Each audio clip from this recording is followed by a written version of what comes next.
Ayaw niya nag kasi alam ko nag-usap na yan sila eh.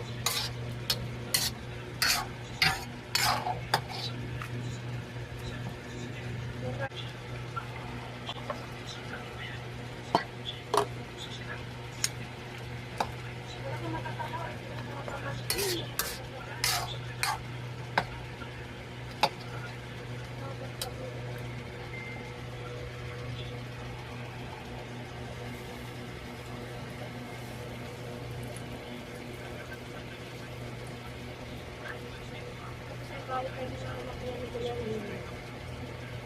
Meron na nawala ng anak nila kaya ito dahil sa drugs.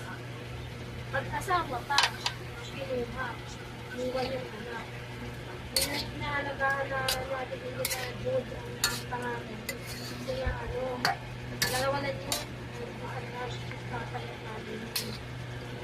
Ano? hindi nagtago, kinuha talaga.